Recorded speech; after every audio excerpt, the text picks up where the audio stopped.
corrections. Right, you know, like you remember like last time in school when you get your sentence wrong, the teacher tell you to write corrections, right? Yep, do it again. Corrections have never been more fun, right? I like teachers. When you do it wrong the first time, they make you do it again. Yeah. Okay, so no better car to welcome you on board, huh? Yeah, but I mean, this is this is the lifestyles of the rich and shameless. It is. See, the thing about you see, when I first drove this car, what amazed me about the Bentayga was how every inch that is exposed to your eye, all right, and even parts of it that you may even just look at it once every 3 years, is covered in some leather or some wood or some chrome. None of those exposed plastic kind of nonsense, you know. You're right. Right? Yeah. This is the kind of attention detail that truly separates the true luxury cars from merely premium brands. So speaking of luxury, how much is this thing? Okay, aspect in this car, because you know all these Bentleys, they are built to order, right? Bespoke. The word is bespoke. Right. So you can choose to spec anything you want. This one, 2 million ringgit. Sorry. 2 million with taxes or without? I think it's with. Oh, with. Okay, that's not so too bad. You see, the thing is, this is an interesting point that you just raised, because that day when we first drove the Bentayga, right? You know, Bentley and Aston Martin are next door. Yes. Okay, and see, most people buy Aston Martins, right? They buy tax-free and park the cars in Langkawi. Yeah, then use it for a month in Peninsula and send it back. Now you can use 3 months. 3 months? Apparently. Nice. Okay. But people who buy Bentaygas, they buy full price with tax, because they buy this car to be used daily. Yeah, it's a daily driver. It's a daily driver, and it is a more capable daily driver than you may imagine. Yeah. Right? This is a car, you can actually treat this car like a CRV, you know. Oh, okay. I mean that in a good way. Yeah, of course. So, you see, right, the thing about buying all this ultra luxury car, all this million dollar car, right? After a certain you buy the car, right? You scared to go here, you scared to go there, right? There is always a certain kind of compromise in their utility factor. Yeah, that's true. But this one does not. Does not. You can do anything, go anywhere. You can use this to. I don't expect people to do so, but you can use this to go to Pasar Malam, send your kids to school, go to work, do all the day-to-day chores in this car, and it will carry itself capably. Okay, so it's like without fuss. You can do what you expect it to do and more. Yes. See, you can't send your kids to school or go to Pasar Malam in a Ferrari, what? Yeah. Right. For the lack of a back seat. But check out this back seat. Look at that. Yeah, it's brilliant. It's brilliant, and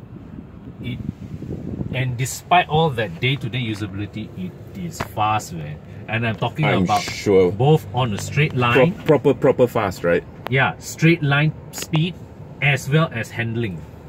Handling as well. Air suspension, I'm sure. Yeah. You see, just now I was driving. You see, right? To now we are in Sungai Buloh, right? So not the best road conditions, congested traffic. He's being very polite, right? And there was just now one particular stretch of road. I was trying to pass a Saga on a 2-lane. It was it's a two lane road lah. So I was passing the Saga, and the other side there was a lorry coming in. And even with as the gap closed, right, I was never really worried that the car couldn't make it through. Because you've got that power. You've got the agility, the low end torque. The torque is one thing, but you've got the agility to point the car exactly where you want to go and it will aim it there. Yeah. So its handling belies its size, because this is a very big car. This is a full-size SUV. Yes, and it's still comfortable at the same time. So I think the overriding word that I can think of for this car is it is just so amazingly capable. Right? Luxurious. Yep. Usable. Right? Fast. Powerful. Big panoramic sunroof. Right? Comfortable. And at the same time, agile. That's the key word right there. I think the only thing in this whole car that I can criticize is the armrest.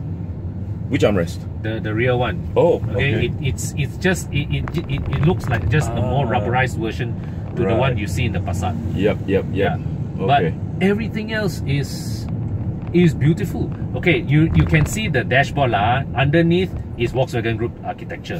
Very, very obvious. Okay. But they still took the effort to polish all the elements, Yep. all right, to give it. This is very, very cool. Yeah, and just to close. the other thing Bobby highlighted is that you see the analog, the pure analog dials and the screen have the exact same contrast.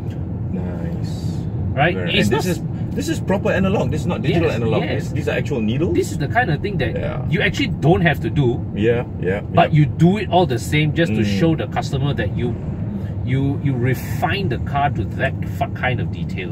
Right. It's damn good lah. It's damn good. I just found the air conditioning seats. Wow. It's nice. Oh, and do you know that you can option a Breitling clock? Oh, you got to see this clock, people. No, but it's not this one. This is the standard clock, but right? still, it is nice. Check that out. Right, look at that clock. Now, the reason why they put it right in the center up top is so that everybody in the car can see the time. So, because if it was at the bottom here somewhere, the people at the back might not be able to. And let's not forget, this car is probably going to be chauffeur driven.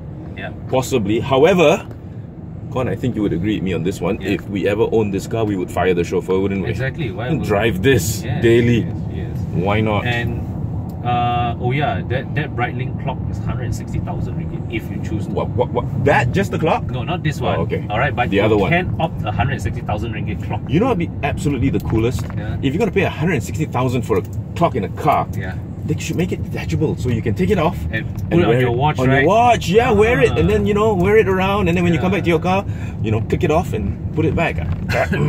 Because I love analog clocks. Okay? Yeah. Analog clocks belong in cars. Digital just cheapens the whole thing. I love it. I love seeing analogs. If this was a digital clock, it would ruin everything. Koyak. Absolutely koyak everything. So please, car manufacturers, analog clocks. You want to go digital instrumentation? Fine, go for it. But analog clock. Analog clock has a nice romantic value. Absolutely. I remember, right? Even back when I was a kid, my father's KE70 also had an analog clock.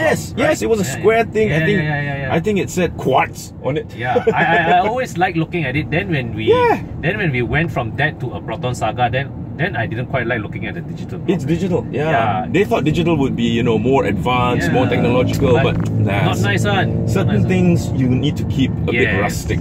Especially in a car like this. Yes.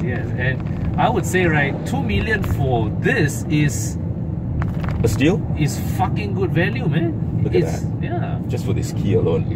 I mean, please tell Bentley to get rid of this. But just the key alone, guys, look at that.